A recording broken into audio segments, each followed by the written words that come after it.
Professor Dave explains.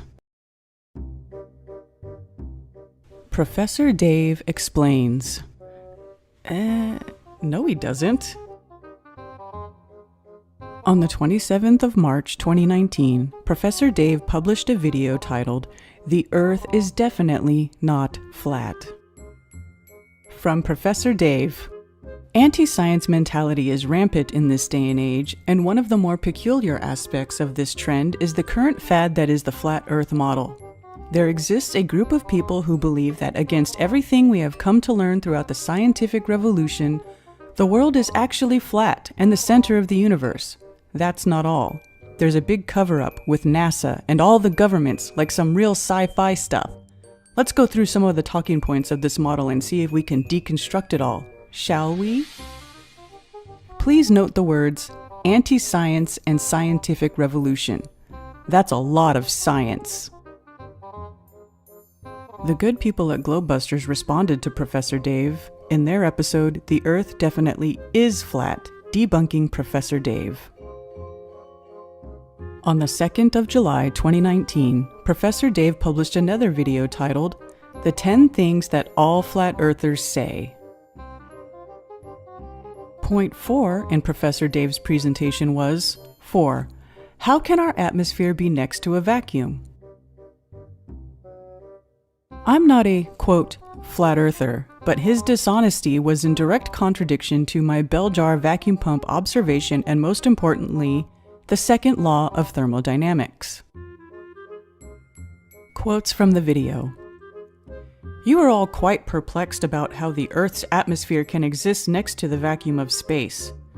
This one is quite amusing because what's happening is that since you have no science education, your only word for the word vacuum is vacuum cleaner. And again, because you have no science education, none of you understand how a vacuum cleaner works, which is a problem because you seem to think that outer space is a vacuum cleaner. I'm not quite sure what Professor Dave is implying about our level of intelligence and understanding. You decide. Professor Dave puts it in simple and understandable words for people without his science education. Quotes from the video. Earth's atmosphere displays a gradient because gravity exists. There's a lot of atmosphere right near the ground, and then as you rise, because fewer and fewer molecules will have less kinetic energy to go so high, it gets thinner and thinner and thinner until there's none left. Then you're in space. It's that simple. Oh, it's that simple. Nothing to do with A, the water cycle, geological cycles, chemical cycles, and various Earth processes, or B, the way the Earth and atmosphere is heated by the sun, the presence of convection currents and weather, C, the second law of thermodynamics. What with Professor Dave having had a science education and using the word science, I thought I would ask him for some personal empirical evidence so we could all review it and be enlightened by his scientific wisdom. On the 4th of June 2019, I left a comment for Professor Dave. Professor Dave, you are lying, disingenuous, and dishonest. Point 4. You are stating that all flat earthers, yes, you use the word all in your title, say or imply that space is like a vacuum cleaner and sucks. You use this to distract and obfuscate from the incontrovertible facts. Watch the video, Vacuum Pump with Smoke and the Behavior of Gases when Exposed to a Pressure Differential, Second Law of Thermodynamics. The observations show that you cannot have a gas, with a gas pressure gradient or not, next to an area of significantly lower pressure. That would be a violation of the second law of thermodynamics, unless people are science deniers. The observation shows that the force of gravity cannot prevent the diffusion of the gas towards the area of lower pressure. Whether there is a gradient or not makes no difference to the outcome. The gas will diffuse into the area of lower pressure. You teach at an institution and have access to the equipment. Repeat the observation, record it, and put it on your channel for all to see. An observation of gas staying in the bell jar subjected to a suitable pressure differential. I look forward to seeing your recorded video, empirical evidence, supporting your assertion on this channel, or a retraction of your statement, unless of course you wish to deny the second law of thermodynamics. And you state that flat earthers have no science education. No word salad or nonsense from this point, Professor Dave. Just your own recorded empirical evidence from an observation or experiment that is repeatable and reproducible by anyone with a bell jar, vacuum pump type setup. It shouldn't need more than the weekend to record and publish a video for all to peer review, and of course I will apologize and retract this statement when your experimental results prove the second law of thermodynamics wrong. Screenshot of the comment I left.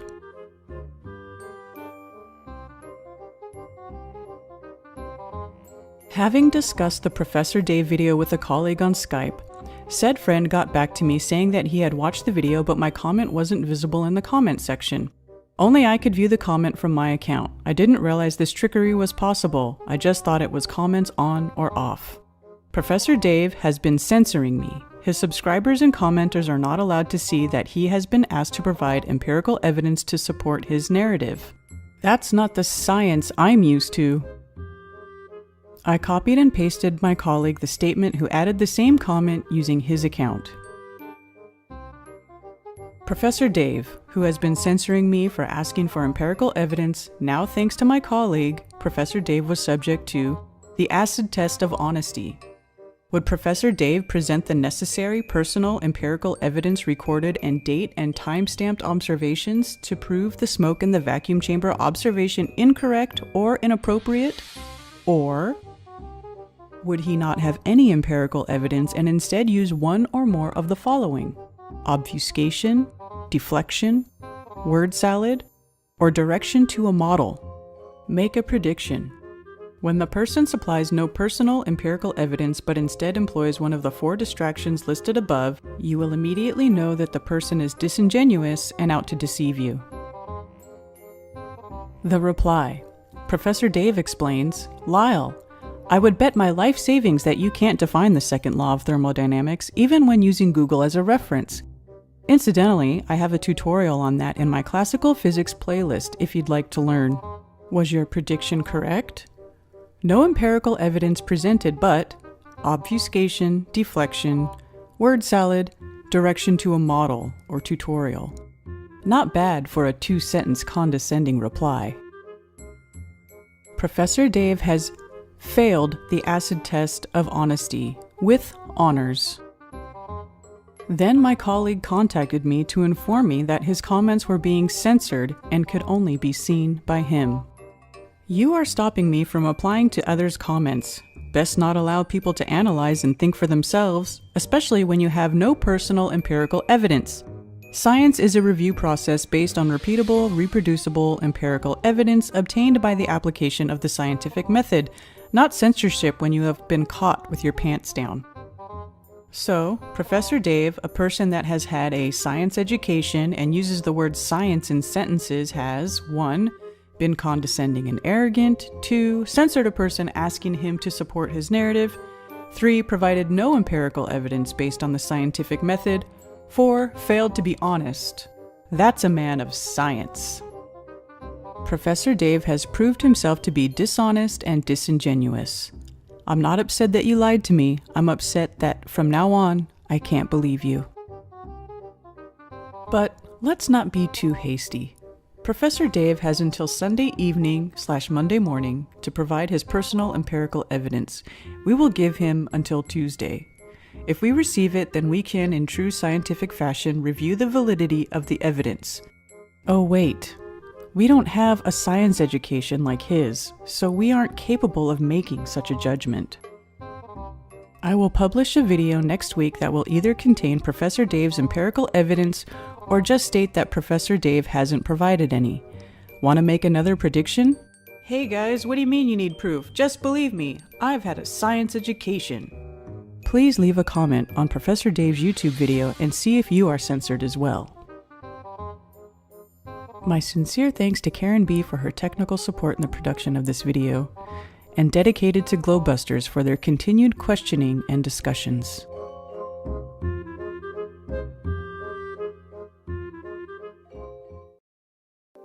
The Smoking Gun. We have been told that Earth is in space, which is said to be expanding. Outer space has very low density and pressure and is the closest physical approximation of a perfect vacuum. But no vacuum is truly perfect, not even in interstellar space, where there are still a few hydrogen atoms per cubic meter. The video clip you are about to see shows a simple vacuum chamber observation. It is a low pressure rather than a vacuum.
We will examine the pressures involved in the observation, then apply the known scientific laws, logic, and reason to determine our situation on Earth.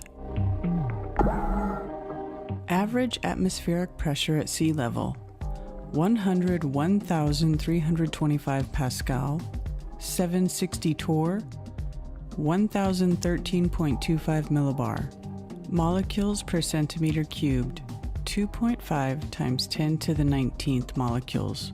25,000 trillion molecules. During the observation, there was a maximum 51,000 times pressure differential between the inside of the bell jar and the outside atmosphere at sea level. Smoke or gas under the influence of a 51,000 time pressure differential.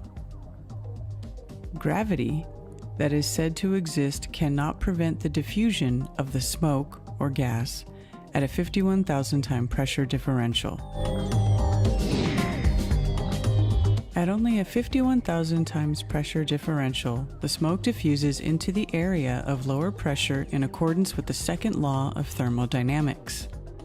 The smoke, or gas, is not prevented from diffusing away by any force present or anything that could be thought of as a force. Deep space, which is said to be expanding. The pressure of space is quoted as being 3 times 10 to the negative 15 Pascal, 1 times 10 to the negative 17 torr, 1.33 times 10 to the negative 17 millibar. Molecules per centimeter cubed.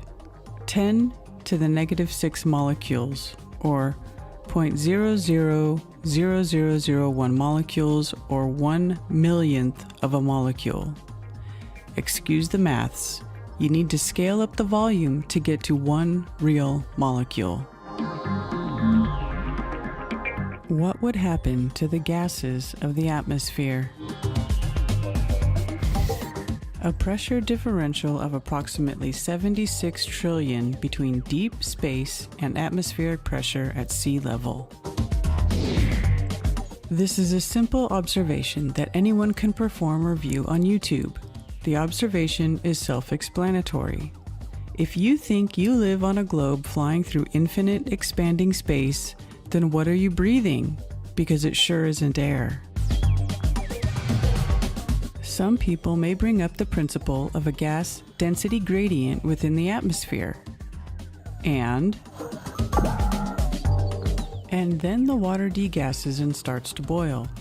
Rivers, seas, and water bodies begin to decrease in volume, and living things suffer a most horrendous fate.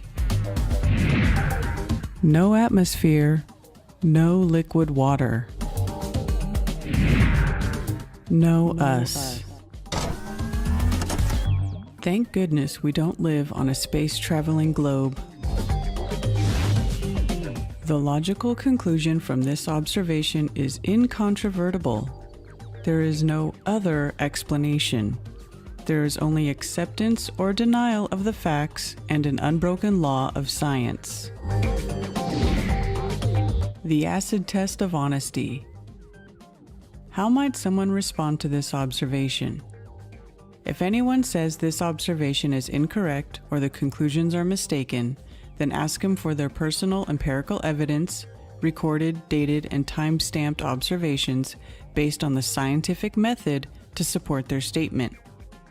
When empirical evidence is not forthcoming because they do not have any, then one or more of the following will be used. 1. Obfuscation. 2. Deflection. 3. Word salad. 4. Direction to a model. Or 5. Ridicule. When the person employs one or more of the 5 distractions listed above, you will immediately know the person is either A. Disingenuous and lying to you, B. Cognitively impaired, or C. Suffering cognitive dissonance. Whatever the person's reasons, they are being dishonest and should not be trusted. Where does this leave us? We still live where we have always lived, just not there. It's an amazing place full of fascination and wonder. Observe, explore, and experience. My sincere thanks to Karen B. for her technical support in the production of this video, and my apologies for not thanking her for the last video she did for me. Dedicated to Nathan Oakley for his stewardship of the purity of the scientific method, a most precious and precise tool available to humanity to help us explore and understand the nature of our reality.